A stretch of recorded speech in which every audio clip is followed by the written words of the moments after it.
मतलब 12 बजे दिन में ही आप शादी किए थे अपने प्रेमी से। हाँ। आज वो भी प्रेमी साथ नहीं है, तो आज खा लिए धोखा।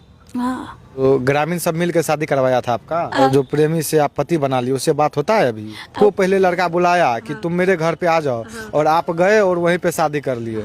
एक होता है लड़का चल के जाता है लड़की से शादी करने के लिए, एक लेकिन आप ही जो है चल के गए लड़का से शादी करने के लिए। वो वाला क्या, बाप को बेटी है ना, हमको घर पर आकर हल्ला कीजिए, हमको घर पर आके दिखाइए। गाँव समाज के लोग जो है आपको मना करते थे कि शादी विवाह मत कीजिए, लेकिन आप फिर भी उस लड़का से शादी किए। मासूम बच्चा का क्या गलती है बताइए? कहीं न कहीं बच्चा भी, और कितना कितना बड़ा बड़ा बच्चा है? ये होगा मतलब 6 साल के, ये होगा 4 साल का। अब मार्केट घुमाने के बहाने आपको ले गया और आपको छोड़ दिया। हाँ। पागल है, पहला पति पागल है, इसी वजह से आप दूसरा शादी कर लिए। अच्छा, दूसरा शादी आप कर लिए, आपको मन था शादी करने का? पहला पति का क्या नाम है? अजीत राम। अजीत राम। और दूसरा पति का क्या नाम है? आशीष मिस्त्री।